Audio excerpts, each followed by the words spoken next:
झारखंड की राजनीति में जिस एक घटना को लेकर उबाल था, वो घटना थी हजारीबाग के विष्णुगढ़ का वो कांड जिससे पूरा झारखंड दहल उठा था।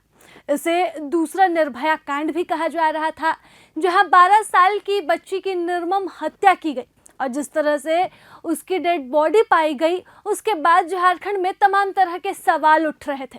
इन सवालों के बीच अब पुलिस ने इस घटना का उद्भेदन कर दिया है और घटना के पीछे कोई और गुनहगार नहीं बल्कि बच्चे की खुद की मां थी। पूरी चर्चा के लिए, क्योंकि ये बहुत बड़ा विषय भी रहा प्रदीप जी, जब से इस घटना का फॉलो अप सामने आया है उसके बाद से ही हर जगह इस घटना की चर्चा चल रही थी। तो हमारे सहयोगी प्रदीप जी भी हमारे साथ, जिनसे हम इस बारे में चर्चा करेंगे। जो जानकारी निकल कर सामने आई प्रदीप जी की, गुनहगार मिल चुके हैं, 3 लोगों को गिरफ्तार भी किया गया है। क्या प्रेस कॉन्फ्रेंस के दौरान जो है वो बातें बताई गई और क्यों एक मां ने अपने ही नाबालिग बेटी की बलि इस तरह से चढ़ा दी? देखिए राजलक्ष्मी, सबसे पहले तो इस घटना की जितनी भी निंदा की जाए वो कम होगी और एक तरह से यूँ कहें कि इसमें ममता जो है, माँ की ममता ही शर्मसार हुई एक तरीके से।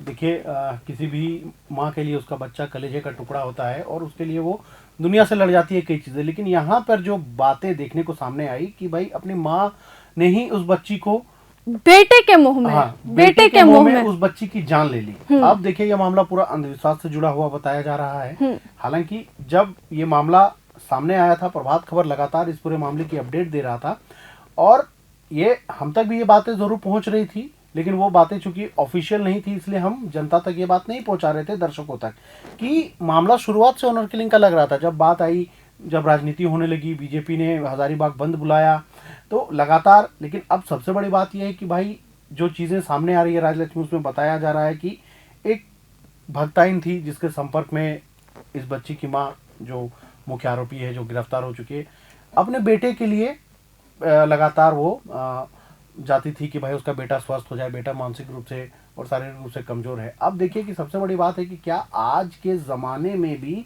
इस तरह के अंधविश्वास की चीज़ें मौजूद हैं।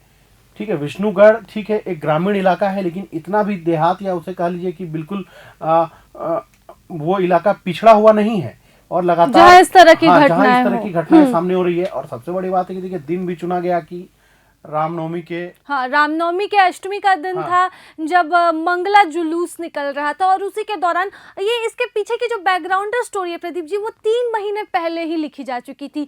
3 महीने पहले ही माँ को मालूम था कि बेटे को ठीक करने के लिए बेटी की बलि जरूरी है, क्योंकि भक्ताइन जिसकी बात आपने रखी, तो भक्ताइन जो है वो पहले ही कह चुकी थी कि आपकी बेटी के ऊपर माता आती है, ऐसे में बेटी की बलि देना ही बेहतर है। और कुछ पारिवारिक कलह भी था, विवाद भी था, तो सबसे आपको बेटी की बलि से मुक्ति मिल जाएगी। और ये 3 महीने पहले ही ये बात जो है वो माँ को पता थी कि बेटी की बलि देनी है और दिन भी 3 महीने पहले ही तय हो चुका था कि ये रामनवमी के अष्टमी का दिन जब मंगला जुलूस निकलेगा पूरे गांव में, पूरे गांव के लोग उस जुलूस का हिस्सा बनेंगे, तब हम इस कारनामे को, इस घटनाक्रम को अंजाम देंगे। और इसकी तैयारी, इसकी पटकथा पहले से ही तैयार थी।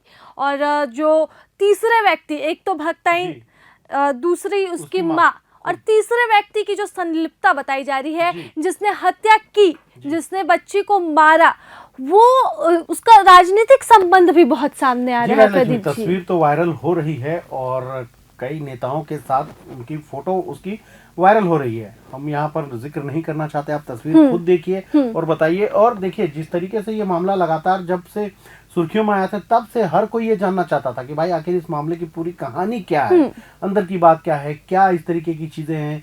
और अब जैसे कि ये तस्वीर वायरल हो रही है, आप भी स्क्रीन पर देख सकते हैं, नेताओं से तस्वीर सामने आ रही है।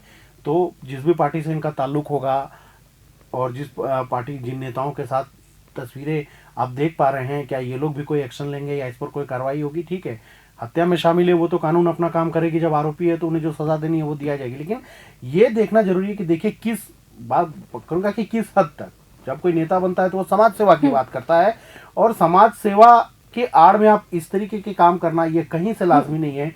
एक इंसान, एक आम मानव होने के नाते हमें यह जरूर जानना चाहिए। और मासूम बच्ची थी, अगर उसका कोई दोष होता, कहीं कोई आरोपी होता, मासूम बच्ची को आपने बस किसी के अंधविश्वास के लिए, की बलि अंधविश्वास में चढ़ अपनी गई बलि वो चढ़ा मासूम दी। बच्ची। ये। और ये देख गौर करने वाली बात ये भी है प्रदीप जी कि बीजेपी ने इस मुद्दे को सबसे पहले उठाया और खूब हाइप दी इस मुद्दे को, जिसके बाद ही पूरे राज्य भर में इस मुद्दे की चर्चा शुरू हुई थी। कहा जा रहा था कि ये दूसरा निर्भया कांड है जिस निर्ममता के साथ कहा जा रहा था बच्ची का पहले रेप हुआ, क्योंकि प्राइवेट पार्ट्स में भी बहुत तरह की हानि देखने को मिली। उसका चेहरा जो है वो पत्थर से कुचल दिया गया था, उसकी हत्या कर दी गई थी। तो दूसरी निर्भया जो बताई जा रही थी, और बीजेपी इसे लेकर पूरे झारखंड भर में अलग अलग जगहों पर प्रदर्शन भी कर रही थी। अल्टीमेटम तक दिया था कि अगर मामले का उद्भेदन नहीं होता है तो फिर 3 तारीख को जो है वो इस पर बंद का आह्वान करेगी झारखंड में। हालांकि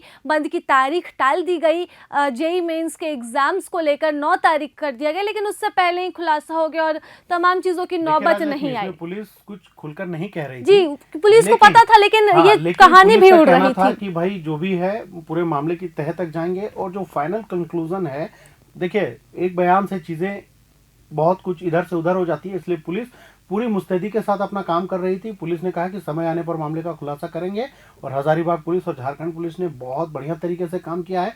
देखिए, ये एक वीडियो का इसमें जिक्र करूंगा, इसी से जुड़ा हुआ। सिर्फ बीजेपी के ही नेता मिलने नहीं जा रहे थे, जेएलकेएम के जो केंद्रीय अध्यक्ष हैं और विधायक जयराम महतो, वो भी गए थे। जब उन्होंने डीएसपी से बात की तो उस फोन कॉल में ही डीएसपी ने बता दिया था कि इस मामले का 70% उद्भेदन कर लिया गया है। फिर उसके अगले दिन जब वित्त मंत्री राधाकृष्ण किशोर भी मिलने गए थे पीड़ित परिवार से, तब उन्होंने भी कह दिया था कि पुलिस का काम लगभग पूरा है, बस खुलासे का इंतजार करिए, और देर आए दुरुस्त आए, हम यही कहेंगे। और 3 तारीख को जो अल्टीमेटम दिया गया था, और आपने देखा कि 1 तारीख की रात को ही, कह ले कि 1 अप्रैल की रात को ही पुलिस ने इस पूरे मामले का उद्भेदन कर दिया, और जो मामला बना था उस पूरे मामले पर पूरे झारखंड के लोगों ने राहत की सांस ली।